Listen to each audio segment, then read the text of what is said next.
totelema sengo pesa sur le sur banda qu'on a vu ne pas voir bozomi penza ebele na moma oyo ko lande émission éveil à conscience émission éducative émission que la mana likanisi moko ko lakisa moto moyindo ye awuti wapi ye akomi wapi pe ya zali ko kende wapi ne mokolo na mokolo to sala ka effort ko kende ko kundula bandeko nyoso bazana makanisi ya malamu na tina ete ko solusiaka et tout ko to bandeko na bango bayindo bazoka libaku ya kolanda kabiso mokolo na mokolo masolo biso mokolo malo to sola sir bilaka ya mfumu kimbangu epai wana to moni mfumu kimbangu acha bilaka na kati ya mboka Kongo to pena matometali mokili mobimba kasi ezala moko défenseur o mokitani ya mfumu kimbangu mfumu kusuke mzala pana na ngola nde bango mutu batelemaka mokolo na mokolo ko rappelaka bayindo bilaka ya mfumu kimbangu ekomi nesika nini bilaka ya mfumu kimbangu esengeli tosala nini bilaka ya mfumu kimbangu esengeli tosongisa nini na tina ebolamu ya bayindo nena mokolo mwa lelo toza biso moko tokandaki tosongisa ndeko ndomele botale pour nous recevoir bango masolo betali bilaka ya mfumu kimbangu nde na mokolo mwa lelo tozali na bango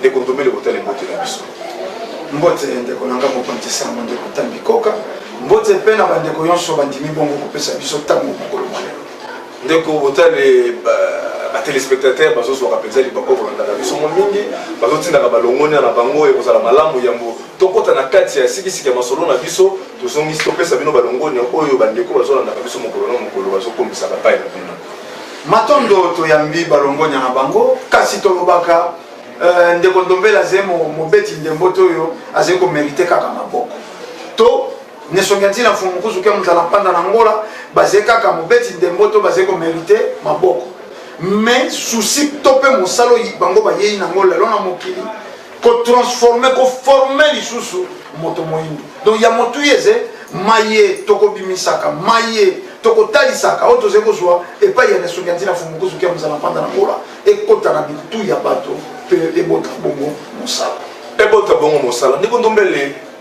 oyo bamisusu bakulutu misusu balobaka maloba na ngai nganga nakomi komona yango nalobi bongo mpona nikotala mfumu nkusu tozwi mwa tan ekolandelelaka bango tozwi mwa tan ekosala na bango bémission baconfrère mpe mosusu bazwi tan ekosala ne bémission tozomona yango sirbilaka ya mfumu kimbango mfumu nkusu azalaki moto oyo ntango mboka mobimba ezosenga changement ya kibokonzi ya mboka ye atelemaka abi ete élection ereporte eloko te na kati ya afrika précisement na kati ya kongo ata tosala élection ekoporte eloko moko te ndenge ebongisamelaki nde ezobanda nanu mindele esengeli basenga biso pardon na babe nyonso basali biso mpe bongo biso baafricain kobanda nanu na Congo awa mboka prophétique na période oyo tozali bayebanso balingi kotia bamindondo ya batrouble batika biloko wana ekotikalaka kosimba te parce que programme oyo nzambe aza na yango selon évolution ya mokili tokomi lelo na centenaire ya 2017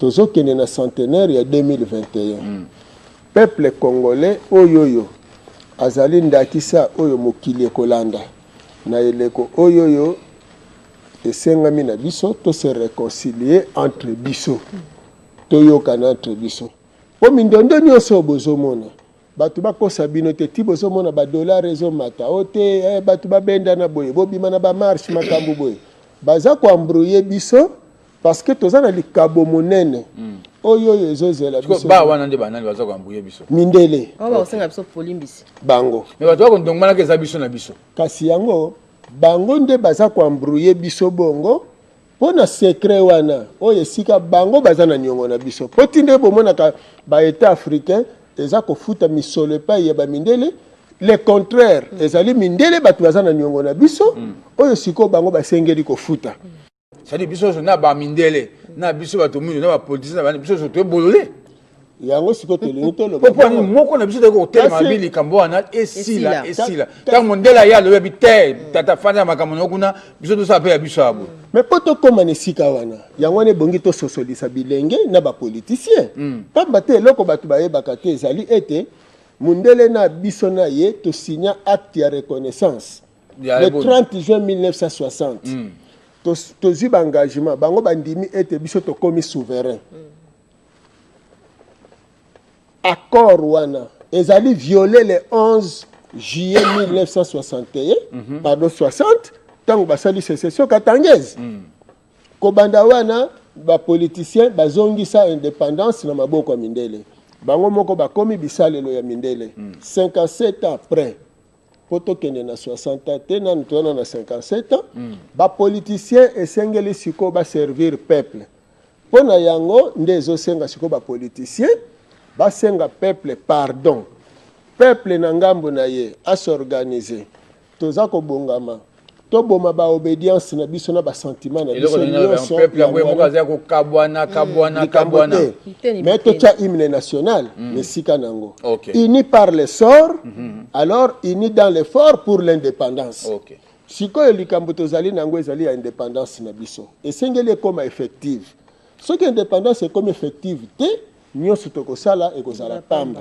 na bato bakomaki batato bakomaki pe hymne national bayebaka bazalaka ba prophète mais bazalaki inspiré malheureusement pour l'indépendance po tile yo toyembaka yango mpo nano indépendance yango mpenza ekomi ya solo te po ntango tokoma indépendance solo phrase wana efo elongwa kasi sikoyo yango wana mais lokola bayembaka yango na français yango wana sikoyo esalaka mindondo bato bayebi te ezali nini tokoloba nzoka sikoyo na esika wana tokomi esengeli sikoyo bato bayeba ete ba politicien na biso to bunda po indépendance na biso comme ya solo yango na ata ba élection oyo baza ko organiser lelo toyoki bato baza ko réclamer élection soki élection esalemi sans réconciliation ba politicien entre bango per réconciliation ya peuple na ba politicien élection ezali pona ba mindele na ba politicien po ba élection ezala ya peuple na kati ya mboka na biso esengeli liboso réconciliation nationale wana esalema ba politicien ya tendance nyonso opposition lokola pouvoir bavande sika moko bazala conscient ba papa Kengo bato ya 1960 bandima ete basalaka mbeba oyo bandimelaki mindele base servir na bango soki bango bandimi mbeba wana bayebisi lisusu ba jeune politicien oyo lelo balobi atuka baleki bolimbisa biso parce que ndenge totambolelaki ezalaki yango te toservaki mindele totrahisaki nini makila ya peuple ya le 4 janvier sikoyo toluka tosenga peuple bolimbisi alimbisa biso apesa biso sikoyo confiance biso pe peuple tolimbisi ye nsima nango tovandi tokeye pa mindele obe bango bata 60 bo bandi sima pe buka mbeko te boyeki nena lobi te to bango bato ya 60 ko bango to babebisa sima na yango eye bendani na boyo nyonso bayeti lelo tosangani biso banso wana tosali cérémonie wana bango basengi biso peuple bolimbisi peuple pa limbisi nde nazosenga na bandeko ba confession religieuse nyonso nangonga oyoyo mutu na mutu bomana no sentiment na yo ngana zabwe sort ya Congo yango nde mutu sangisi biso sort ya Afrique yango nde sangisi biso et oyoyo ekozala bolamu na biso lo biso ki to se rendre compte na sort na biso lelo parce que awa dollar ekomaki na 17 na ndimite bino na lingomba na bino babe zongi yo takile yo te babe zongi ezongi na 17 ans likambo te ata ezongi ata soki bakotia na ya solo te ezongi te ndenge nyonso bakosala soki peuple tosangani makasi biloko wana nyonso ekosila po papa totema likambo mpe ya dollar yango tokende to bama kama tokende le élection 2 ans après congolais nyonso esika vandi na bandi ete koloba mieux vaut kutosongo na 2018 bamakona mesa na matembo ngona l'état tiango na bamakambo susu tango ndeko ndombele azomona biloko wana population azozala ke koya kocomprendre kafumu kusu déjà likambo déjà esalami ye kocomprendre esima bozola emelelaka ngo ndenge nini ofir a mesure boya bolobi likambo bato bayoki te mais ntango bolali bolamuki bato bayeba ndimi yango déjà likambo déjà esalami déjà bakomi na retard bakomi déjà na retard déjà likambo bozoyemelaka ngo ndenge nini malobo mboka ndeko tambi tolobaka tozali na kati ya etumba tokuti peuple balalisa pongi il y a de cela plus de 5 siècles napesaka ndakisa moko souvent nalekaka na manaka na bino mwana koli balakisa ye tata mosusu ntango esi akoli baye kolakisa ye fo tata na ye akomi na badifficulté abaaccepte aze na problème affection aze na mwa makambo mingi oyo ekosimba affection na ye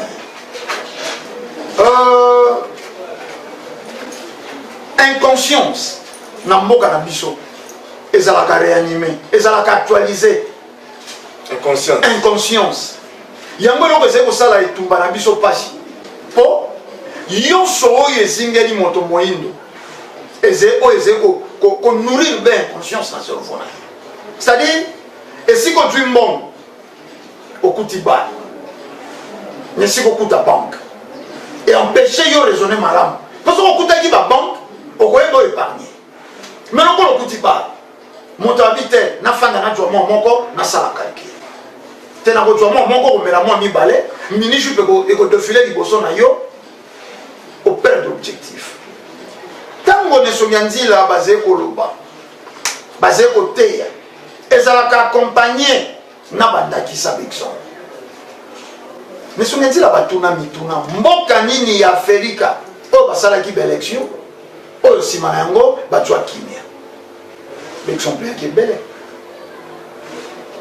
Côte d'Ivoire, Alassane Ouattara a commis mon compte. La critique à Laurent Gbagbo. Nzoka, Nesonganzi la kaka, tango etumba wane bandi, alobi na baindo. Gbagbo azako kufa pona or na kaka ona. Et loko yo président Kabila kufela kiao. Natambola qui n'a moins le nom moke Herman Cohen, ancien ambassadeur américain awa en Afrique ou mela moi mingi. Alobi États-Unis partout en Afrique envisage à intérêt là-bas. Il y a pas mot comme ça. T'es intérêt là-bas. Balongola comme Mobutu déjà vers les années 79-80 si Balongola président. Non, c'est justement. Le Kola Basalaka calcul, président Jonas Savimbi, face à la ravitaillement d'armes pour la rébellion, ne pas mon akaba koba na ino ko garder Mobutu. En 1994, tant qu'on va changer carte, ba Monique et Sengi va sacrifier Savimbi, ne va pas mandar Mobutu. Est-ce que vous avez un mot noir sur blanc? Bah il ne peut pas se l'entendre. Mais n'attends pas qu'il ait le mot. Atambola kina elomo soko na ndingisa na bino déjà ko balancer yango elingi kolobani mboka ya Afrika eze dam ba beti dam baze ko tindika pion o balingi na ngonga balingi soko ba fandi balobi bon oyo azeli sous docile te il faut te écarter ba écarter ba ponu azeli docile bati na place kaka na élément wana Hier, Herman Cohen a dit Trump n'a se décidé. Alors, il n'a pas sepelé sur le monde à Kabila. Donc, les Congolais. C'est pas Congolais. Donc, si moi, tu peux là, tu cherches ça, les Congolais, tu peux ça. Trump n'a se décidé. Ben, pour ça qu'il a dit, on peut se représenter les sous terre. La raison est ça. Mais la raison, c'est sous dossier terre. À Simbi, code minier, à revoir. Mingi kokendana na Chine. Kopesa mboka kwa République démocratique ya Congo na ba chinois sans passer par la Belgique. Lokolo le kaki na Belgique, batelemeli 5 chantiers, batelemeli révolution de la modernité. Donc comment ça une obligation faut non sur accord nous sur le nord Liban ne faut passer là par Belgique. To vivaka na charte de l'impérialisme, to vivaka na charte secrète. Charte secrète wana mboka moko te Afrika ko kasa mando. Mboka moko te Afrika ko ki ko se décider pour na ba minerai na ye. Na charte secrète wana mboka moko te Afrika akoki ye moko ko ti a pris na ba minerai. Alors dirigeant yon soit à la contre ya mibeko wana ya charte de l'impérialisme pe ya charte secrète wana basala kombo na ye ko kufa lelo lobi musika. Président sortant Kabila, soko azalaka pe na bilembo e batele mite ya Fumuki Mbangu. Ne ba assassinat ye. Oh. Ba luki malaboni. Te lokola azalaki na lipamboli wana bénédiction wana. Ne songanti la sala lo sambo. Bolandaki na mwana. Ba bomi tata ba boma mwana. Loba Fumuki Mbangu zalate. Eleka metandu bato ba mwana. Yango e batelier. Mais ndenga jokisa mitema ya loposo pembe. Falaki balongola ye lelo lobi musika yango boze ko mona coalition wana ezeko sokisa mitema ba grande puissance telelo bazé ko zoka et koki ezalate po ya bango si longtemps président Kabila telemi wana azeko déranger ko zalato ba plan ba voilà tant que tolobaki l'élection et quoi apporter et l'autre côté 2 ans seulement na mandat ya 5 ans 2 ans bato baleli mbongo ezete mais lelo na Ituri na Beni na Goma Lubumbashi bakatakatanga ba mai baye kuluna na Kinshasa somo président Bandela wapi tozwa katango ya koloba libanga lizwindeke chaku kosekate soko batikaka général Célestin Kanyama a éradiqué kuluna lelo lingaki esimba liso motu ya président Félix Tshisekedi soko batikaki na tango na eleko ya président Kabila a vissé likambo ya ONG oyo ya ba droit de l'homme ya ba droit de l'homme soi-disant ya bondokyo ya ka kotungisa lelo kotungisa liso président Félix Tshisekedi mais lokola opposition zalaka ennemi ya pouvoir c'est ça le mal wana eze parmi biloko le poso pemba prépara mais tozedam mais souci na bango lelo ezeni na élément ya Herman Cohen a lobby basé ko lancer inspecteur moko basé ba spécialiste pour ba kenda ko lukesika président Kabila bombi mbongo ba cibler des sites soit Dubaï soit Afrique du Sud mbongo wana soko ba dju yango ba badisi yango salaire ba congolais mokolo nini biso pe to ko enquêter sur ba dirigeant na bango mais Bill Clinton agira à kokenda na motu ya Mose Kabila et ça les mibongo bouche à pondre président ya bateau ya Irak inspecteur nini akenda ko enquêter sur bango Sarkozy a boma président Kadhafi inspecteur nini akenda ko enquêter ba ko enquêter sur ba voir ya président Kabila po esala nini te lokola ça dit 18 ans na motu ya mboka lokola République démocratique à Congo pays le plus riche du monde et que na ba banque na bango misolo zete ça dérange fallait à tout prix ba kangaye misolo ne ba mesana ko kanga ba voir mais ba moni yango te yango ba beli tisongo te bande ko balandi ba homme politique ba homme religieux ba homme de science bozala mayele to ko se développer te na ko luka kolia na musisa ko sopembe ba yela ka intérêt matondo de kondobele ba yela ka intérêt na bango bande ko na registre aux après bo balancer les biso éléments de kondobele senga ki ya ambassadeur ou azaki moko ya américain à mabele na biso de répondre à cette question que vous êtes parmi les gens à partir de Washington DC qui fait pression pour que le gouvernement américain regarde aussi ce qui se passe en République démocratique du Congo.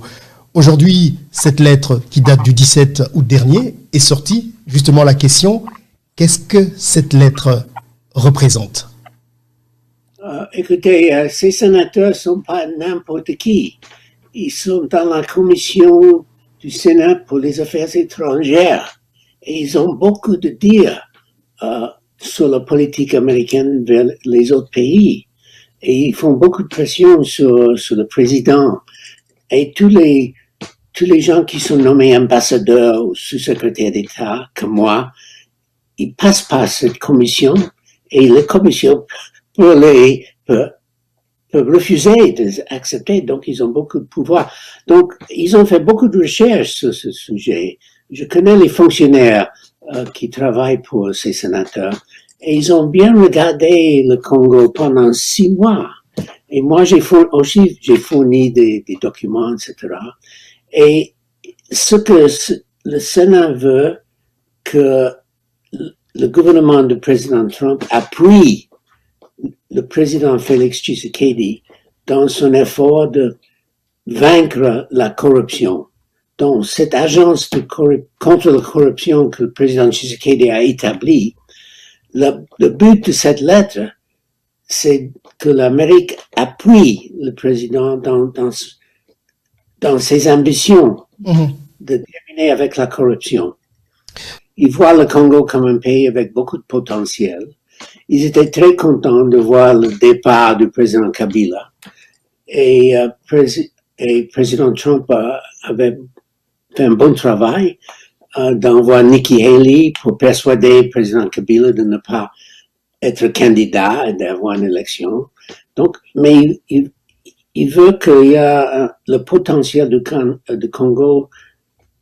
Quand vous dites que vous avez vu comment Mobutu gérait le pays, vous avez fermé les yeux parce que vous aviez besoin de Mobutu pour intervenir en Angola. ça veut dire que chaque fois que les intérêts des États-Unis sont là, vous intervenez. S'il n'y a aucun intérêt pour les États-Unis, les présidents ils peuvent faire ce qu'ils veulent. Non, c'est pas tout à fait vrai. Quand il y a des intérêts qui sont très importants pour nous, ça c'est la première priorité, n'est-ce pas? Mais nous intéressons surtout aussi au bien-être du peuple des autres pays, etc., des crimes contre l'humanité, etc. Nous avons une grande liste des priorités, n'est-ce pas?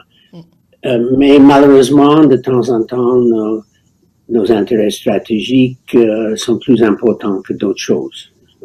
Alors, avec Félix Tshisekedi aujourd'hui, quels sont les intérêts, qu'est-ce que vous pensez être les intérêts stratégiques des États-Unis en RDC? En RDC, nos intérêts stratégiques, il y avait M. John Bolton, qui est l'ancien conseiller pour la sécurité pour le président Trump, qui est parti maintenant. Il a fait un discours sur l'Afrique et il a dit nous devons faire la concurrence contre la Chine parce que la Chine est partout en Afrique. Ils ont beaucoup de projets pour l'infrastructure, n'est-ce pas? Ils prêtent beaucoup d'argent. Nous devons faire la concurrence et la meilleure méthode, c'est d'encourager les sociétés américaines d'investir en Afrique. Moi, commenter les éléments aussi si c'est belé téléspectateurs à la télévision Banco ko baloba moni liso ko to bola na liso te. Mais basé ko lokati. Oya lobi ezeba ba vérité kala yoso loba makati. Mais oyo ne songenti na fumu kusu kia muzala mpanga na ngola ba jwa tango ya ko dénoncer le spirituel. Babomi Mutalumumba baboyi ba politicien congolais ya tango wana basangana. Tango nyonso bakoluka bosanganyeza la conclave ya Luabour to ya Lovanium to nini pour créer bango désordre. Dit tokomaki na eleko ya Mobutu. Tokomi na eleko ya Mobutu. Le même mindele o batiaki Mobutu. Le même mindele batako sala kaka makita pona mboka oyo. Te kino batiaki yepe banzube nyonso. Te tango ayekolongwa. Lelo tokomi na président Kabila. Mingi tango tokolobela bolamu oyo esengeli na yango mpona to appuye président de la république bakobenga biso tozali bakabiliste tozali kosala campagne mpona ye. Tata mama nation congolaise ezali koappartenir na biso bakongolais. Ebongi toyeba yambo président de la république azalaka nani na kati na mboka.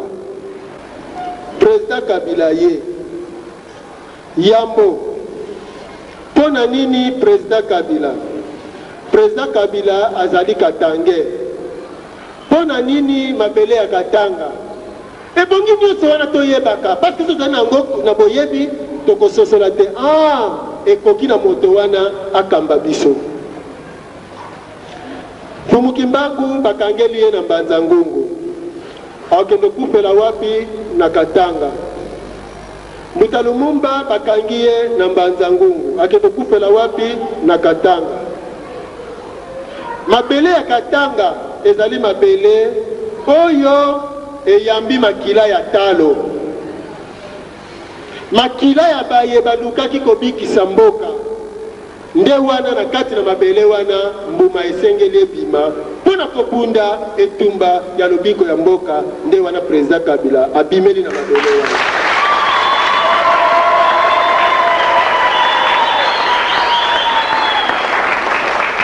Président Kabila ye na mission mobimba aye na mission oyo esengeli te biso tososola pe tosoutenir kasi tobosana te complot eza quelque part complot wana eza na Occident. Tango président Kabila ye apesi programme na ye na mosala oyo alingi asala mpona koluka bolamu na biso ayebisaki biso quelque défaut alobi na deuxième république tala maye basalaki oyo kasi sika biso tokosala boye mindele bayebisi ye boye okoki kosala te soki biso te tosali. Makanisi na yo ekoki kosala te ya biso nde ekosala. Na bongo tikela biso mabele tozwa nyonso biso tozali na yango posa. Tikela biso terrain ye alobi bobandi koyiba kala e mwana ya Afrika avant même indépendance ayoki nano ta bisengo te.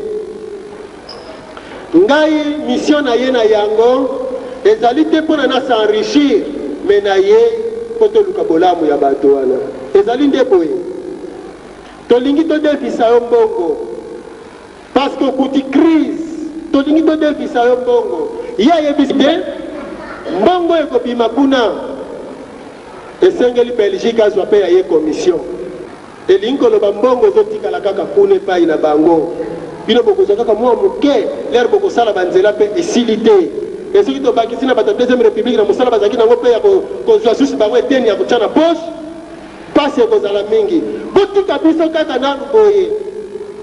Voilà masumu asalaki bamoni te akoki asala te nde wana tata mama baprovoke guerre oyo tozali na yango. Guerre oyo ezali na ntina ya 3 ans oyo président alakaki te dans 3 ans tokozongisa train na rail bongo tokoki kokende na baélection.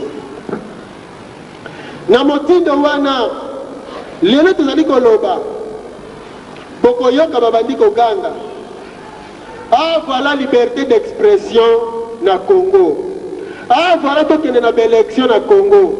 Tata mama yo mwana Congo toye propagande te kasi toye koluka bolamu na biso ekowuta wapi. Bolamu na biso ezali décision ya biso bana ya Congo ya koloba te tokolia nanu oyo biso moko tosali tokoluka mpe kokonsome oyo ezali kowuta awa mingi kozali kokanisa te soki mondele lelo alobi ta kosalisa biso te vie ezali te parce que micro kako nazali kolobela ya mondele bilamba nalati mondele moto asali me na kati na bino badon ya kokreye ezali mais ignorance parce que côté spirituel ezali en captivité eza kokangama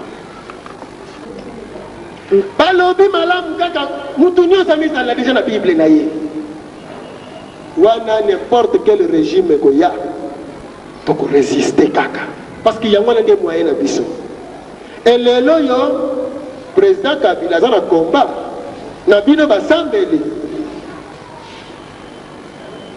président Kabila aza na combat na bino basambeli baaméricain baimpérialiste nyonso na période président akei na États-Unis na New York babengisi basoi-disant basali na nzambe soi-disant basali na nzambe bake na bango kuna voilà bokende kosala consultation nationale lokola bazali bapien mindele boyokaki bapoint oyo bango bapesaki mokonzi ya mboka mpo na nini po ete soki aboyi makambo wana bato wana lokola bazali kokamba bino po kozala confiance na bapaster kozala confiance na badiacre na baévangéliste wana nyonso oyo bazali bapien mindele bato wana ntango bakoyebisa bino kaka te président Kabila aboyi koyokela biso basali na nzambe vedire aboyi koyokela nzambe esengeli azala lisusu te nde bango bazwi makasi po ete bino ntango boyoka bongo bokosepela bobalukeli ye mais soki alongwe nga nazotia mai na monoko te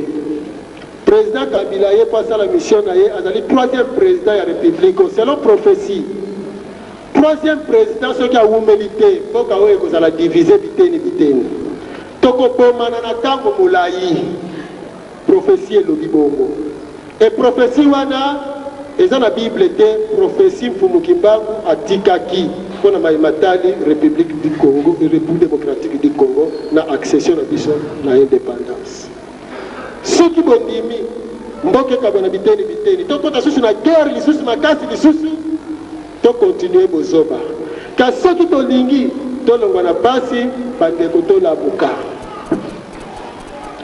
makanisi ya mokonzi baexploitaka mpe basalelaka yango.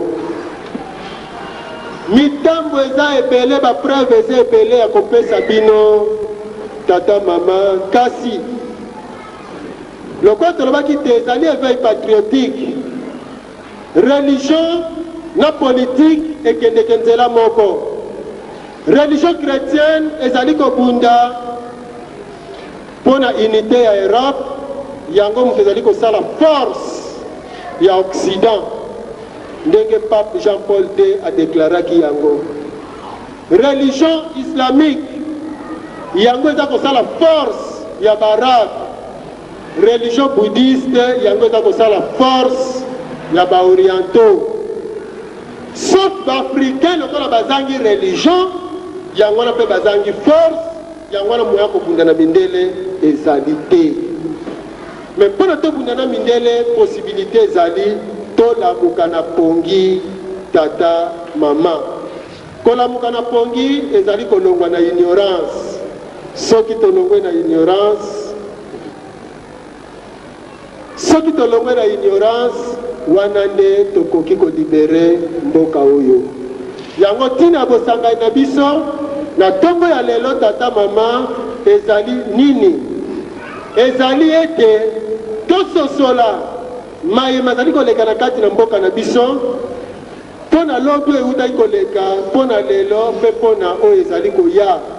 Biso moko tokomilukela bolamu na biso, toyeba nani azali koboma biso mpe nani oyo azali koluka pasi na biso. Nde tina bosangani na biso ya tongo ya lelo, na mikolo ekoya tokokutana lisusu mpe tokosangana na mozindo mpe tokolobela mingi. Wana nde tokolakisa bapreuve nyonso oyo mindele basalelaki biso makita. Matoi ya koyoka tosukelia.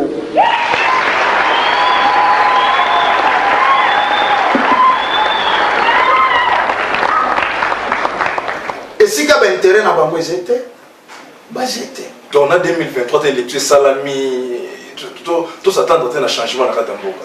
Mais est-ce que babongisaka mboka na 5 ans? Tango tozali koloba yango ezalaka kaka te mpona président Kabila. Tozali korepete eloko moko. Tobundaka te mpona individu Kabila. Oh. Mais tobundaka mpona kiti wana ya bokonzi etikala libre. Lelo président Félix Tshisekedi amoni yango. Amoni yango. Azeko kokosala volonté na yete. Souci ezali batambola na coalition. Mais bato wana ba imposer. Awa soko na mois d'août omonaki lettre ba sénateur américain bakomaki. Azé obligé à kokata coalition wana. Ba menacer ou soit ba kolongola yi. Ba ko retirer confiance. Peuple était mto retirer place mais ba mais tolobi volonté ya peuple et salaka et l'autre côté. Tozongi na 98 na ngambo ya mfwa na Congo Brazzaville. Pascal Lisuba eli na voix ya ba iro. Lobby na mbwela ndi sima ya mwa ntango. Président Denis Sassou Nguesso petit mando Kiger a Kimi en exil en Guanzani. Volonté à peuple, to volonté ya bateau ba monaki que intérêt na bango ya pétrole, ya elf et ça qui mise en danger et pas ya Lisuba. Te et sika yonso bango mais to landi élément te. Ba bi sika yonso bango ba moni intérêt na bango komi menacé, ba lo ko s'imposer. Donc ceux qui sont contre les dirigeants en Afrique, il faut comprendre que c'est que les dirigeants ont malade pour la population. Ce que Mandela est dirigeant, c'est que les dirigeants ont le bien au peuple. Ce que Mandela c'est que les dirigeants ont le bien, c'est que c'est marionnette. Point barre. Point barre. Dès qu'on tombe les moutons, tant qu'on a préparé un go, Toyoka Yoka on peut balamine, na tout notre nom peut des missions où tu connais cas. Fumu Kimbangu, bino na religion africaine bolo baka mopi ki se bayindo soki to yebiete to bayindo ba ko bikate to moni bande ko na biso mingi bande ko ba chrétien mingi ba yemba pe banzembu bolanda la nope boyoka yoka yango mabele melaye Kimbangu akufa lokola mutu nyonso ase bembe kutata disape pa mako ningisa te nyonso na balobela si fumu Kimbangu mais to komi kutolali to lamuki to komi komona les mêmes bateaux qui makambouana les lois comme koyana ba masolo c'est fumu Kimbangu o aza motinda mi nzambe o Kimbangu boye plus grave ndeko na biso David Hollande Yécoute à l'obéli dans mon pénal qui est pas ma caméra fumuki mbang, ça n'a rien à voir dans ma caméra religion africaine, dans ma caméra ben on a vu sur l'église qui m'baniste. Tant on est contombé le boutal, vous avez mon pâté ça information qui jamais peut échapper bino. Tant on l'a dit à moto pour yoki en gros. Sentiment de contombé les acquis n'engini na envers ba malobanya sur ba déco na ko banda non ni ba banda ko yemba ba temo ke mabele vele ki mbango aze lo côté mais le lot va passer ba mo ko ko ko passer fumuki mbango. Plus grave quand on dit que la religion africaine, ça n'a rien à voir avec la religion africaine. Ça n'a rien à voir avec l'église qui m'a dit que c'était un camp. Tant que vous avez la maison, le sentiment de mes années de contrôler le bouton. Sentiment de vous avez la paix à regret. Pour l'année quoi? Regret, mutu lok ba finga ki mabele melaye lelo baba ni ko valoriser ko matisa ye otuninga motuna ti ba lobe sana bino nalobaka na ino ezena ba pasteur tende ba kokolisa foi ya biso ba kimbangiste authentique ezena pasteur te c'est-à-dire nakozala lokwa inconscient nalobelaka kombo ya mfumu kimbangu ta mosu na dutaka nango au fond falaki pasteur moko atele un jour pour akumisa mfumu kimbangu te ezeba mouvement ya récupération parce que koloba ya ndeko wana David Olam ekoki bakisa penza neti et plus grave akei koloba fumu kimbangu bon ya zekolobela papa Simon ba ezena relation te kombo ya fumu kimbangu ezena relation te na kimbangisme akei plus loin ezena relation nani na christianisme mais ça ba tout nyonso te tango alobi fumu kimbangu message ya fumu kimbangu ça n'a rien à voir avec le kimbangisme. Akeko lié sikanani.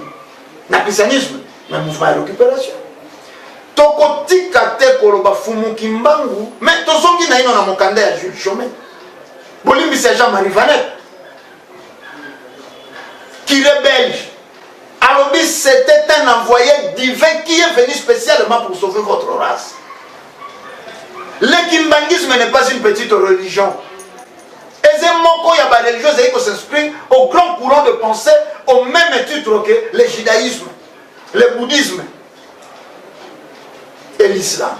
Sango. Ou un sango qui rebelle. Rappelez-moi de l'église kimbangiste. Vous venez nous apprendre le christianisme, mais c'est nous qui vous l'avons apporté. Nous voulons apprendre le kimbangisme. Un envoyé divin qui est venu spécialement pour sauver votre race. Tango yende ko wana David Olanga koloba fumu kimbangu vrai serviteur de Jésus. Mais mouvement de récupération. Mouvement de récupération. Donc babendi bato ala ça bato fumu kimbangu mais na kati ya fumu kimbangu be misi kombo ya Yesu. Tango catholique a compris que bato ba komi ko tourner le dos. Aboti ba groupe ya renouveau charismatique. Yango ne bota lelo biloko yo binzambi l'église de sommeil yo toyoka et uti na renouveau catholique azaki ko pesa bato biblia te bato tango babandi ko revendiquer tozwi nano tozongi tango fumu kimbangu azongi ba récupérer ba papa diangenga ba récupérer ba papa di soroke ba récupérer ba papa di alungana na colonie scolaire na bomba po nini balo papa na bino aki motinda mouvement et récupération ba yei na 1959 basali l'église de Jésus-Christ sur la terre par son envoyé spécial papa Simon Kimbangu otoza lelo l'église de Jésus-Christ mais soko fumu Kimbangu ateyaka Yesu mais il fallait s'appeler ça mondele nebele ya makamu sho fumu Kimbangu asalaka soko lelo masala yango na kombo ya Jésus fallait s'appeler ça mondele pour basango na l'époque basekwisaka ebembe te babikisaka bamaladi te bamonisaka bakufi miso te mais ntango fumu Kimbangu na miracle oyo basalaka soko réellement batiaka kombo ya Yesu nde ndenge esepelisa bakumbaka christianisme mais ebebisa mitema na bango edétruisa mitema na bango te baluka koboma fumu Kimbangu po ezalaki fumu Kimbangu akokufa te na maboko ya moto po atindamaki te po moto akoka koboma ye yango fumu Kimbangu akenda kosala mibutuku misato na bolo te wana mpona ngai na kolobeze biloko bizangi ntina na miso na biso kombo ya fumu Kimbangu qu'on s'imposer. Un envoyé divin qui est venu spécialement pour sauver notre race. Et qu'on s'imposer. Bango bandi babandi matin.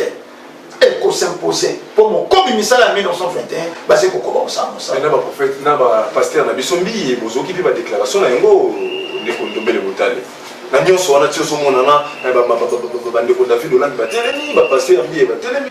To comme ne sikango bilaka fumuki mbongo sengele ko kisa mato lo lenge kane. Bino bozo tambola kaka na kati bilaka ya fumuki mbongo bilaka ya fumuki mbongo. Le 13 mai 2000, dans la salle culturelle Yazo, Nesonganzi la balobeli ba prophétie. bato wana lokola bazali kokamba bino po boza na confiance na bapaster, boza na confiance na badiacre na baévangéliste wana nyonso oyo bazali bapia mindele. Bato wana ntango bakoyebisa bino kaka te président Kabila aboyi koyokela biso basali na nzambe vedire aboyi koyokela nzambe esengeli azala lisusu te nde bango bazwi makasi po ete bino ntango boyoka bokosepela po balukeli ye. Mais soki alongwe kana zotia mai na monoko te président Kabila ye pasa la mission na ye azali troisième président ya république selon prophétie. Troisième président soki awumeli te mboka oyo ekozala divise biteni tokobomana na ntango molai prophétie elobi bongo e prophétie wana eza na bible te prophétie mfumuki mbangu atikaki mpona matali république du Congo république démocratique du Congo na accession na biso na indépendance. Soki bondimi mboka ekabwa na biteni tokota susu na guerre lisusu makasi lisusu tokontinue bozoba kasi soki tolingi tolongwa na basi bandeko tolabuka. Baprofession yo bato bayaki lelo po ba contraire po babima lokwa bango mpe bayebi prophétie mais totunaka bango moto moko alakisa tali ntsala ya profession alobelaka yango avant 2005 ezala te mais na 2000 avant mort ya musée le 13 mai Nesonganzila balobi elobama troisième président akoumela te lelo soko tokoyoka ndeko na biso pasteur Mbi alobeli ba valeur ya boyindo moyindo ya liboso asala opération kela se botame pa na biso mais c'est ba film biso si tout à l'heure et c'est ba message biso si toloba kobanda na Adam te tokoya na Abraham moko te ayaki na Egypte. Abraham azalaki moto ya yambo oyo ayaki na Egypte. Kasi Abraham ntango aye na Egypte aye kokuta Pharaon azalaki roi. Soki bakobenga yo roi elingi koloba te ozali kokamba mboka mobimba oyo ezali na bato bongo tokotuna bato wana oyo Abraham ayaki kokuta na Egypte nani asala bango bautaki wapi? Yango tata mama tokomona te na eleko ya yambo ya boyei ya Abraham na mabele ya Afrika azalaki na eno mitelengano Iran azalaki na eloko te tango ye na Afrique po ete azwa bomengo asalaki nini azwi mwasi na ye Sara apesi ye epai ya Pharaon esika Pharaon azwaki Sara lokwa makango nde sika libebi ekotelaki epai na biso bayindo mpona mbala ya yambo. Tango libebi ekoti na lisumu ya Adamu na Eva mabele ekaukaki oyo esali lelo désert ya Arabi. Tango pe lisumu ekoti na ngambo na biso Pharaon tutumosi azwi Sara elembo na yango mabele ekaukaki oyo babengi désert di Sara. Bana ya Abraham na nzela ya Isaac pe na nzela ya Jacob bango wana nde bayaki na Egypte epai na biso bayindo. Kasi biso bayindo lelo tokanisaka te Egypte oyo barabe babandi na tango ya kala soki balobi Egypte veut dire Afrique. Afrique wana ezalaki ya biso bayindo. Biso bayindo nde tokutanaki na bana ya Israel tango bayei epai na biso. Baye epai na biso bayaki te po tonyokola bango bayaki po ete tolakisa bango bonzambe kasi tosalaki mabe ya konyokola bango mbula kama mine na ndambo. Tonyokoli bango mbula kama mine na ndambo, tangu ngonga ekoki esengelaki bazonga na mabele na bango. Nde wana nzambe ya bakoko na bango, nalobi malamu, nzambe ya bakoko na bango aponaki Moïse po ete aya kolibere bango, azongisa bango na mabele maibalakanaki. Mabele wana ezali soki bokotanga na mokanda ya Genèse 15-18, alliance ya nzambe na Abraham balobi te apesaki ekobanda na fleuve Euphrates tina mer rouge, kasi ezalaki mabele ya Afrika te. Soki botangi na mokanda Exode 3, na mokanda Exode 3 balobi malamu te ange ya nzambe nde amonani na Moïse, bongo ayebisi Moïse te nayoki kolela ya bana na ngai na Egypte, nde naponi yo kende kobimisela ngai bango. Apesaki mitindo tango yo bokobima nalingi te boya maboko pamba, soki botanga na mokanda Exode 3 21 22, boya maboko pamba te potikala koyiba ba Égyptien na bilamba na bango na bomengo na bango. Bazongaki na mabele na bango, lokola biso tonyokolaki bango ezalaki niongo otosengelaki pe biso kofuta. Nde wana le 3 mai 1491, roi Zingankuru afukamaki liboso ya escroc ya mondele abatize ye. Tango escroc wana za kobatize ye, elingi koloba te relation ya roi na nzambe na ye ekatani. Mayemanso akosala esengeli atuna mindele. Voilà ebandeli ya pasi na biso na eleko wana. Tata mama, eloko nini epesaki faiblesse na biso?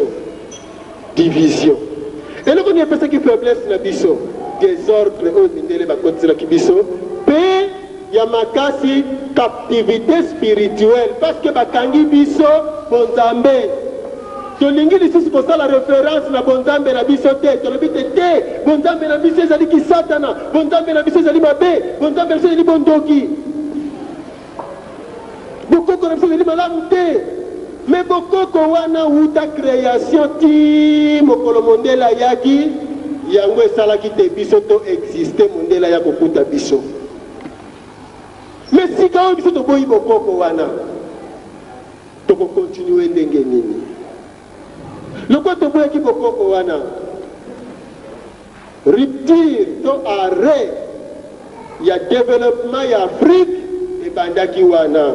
Nde wana africain akomaki lokola ebwele ya kobokola lokola balobaka animal domestique. Mondele soki asali te biso tokovivre te pomo ezali te. Etena lelo yo mondele azali kosala maso oyo nyonso azali mayele bakokamata bakene na mikili ya poto akende osalela kuna chasse wana eza kosila te. Baza kosala chasse na Afrique ya kosala maso ete Afrika ekoka kozwa lobiko te. Tata mama tozali kovivre lelo yo na kati ya complot ya mindele oyo basalelaki biso kobanda 1485 na réponse ya Diego Kao na boyeyi ya ba premier missionnaire oyo bayelaki biso awa. Yango tata mama na lelo yo po ete biso bayindo tokoka kolongwa na pasi ebongi nano na mito na biso tososola ete biso mpe tozali bato lokola bango. Soki bango bazali kokela mayele wana nani apesi bango yango? Ezali nzambe. Mpona nini nzambe apesi bango mayele apimeli biso? Nzambe apimeli biso te. Kasi oyo biso toboyaka, oyo biso toyinaka, yango te secret ya lobiko na biso. Tala kobanda 1491 tokotaki na pasi.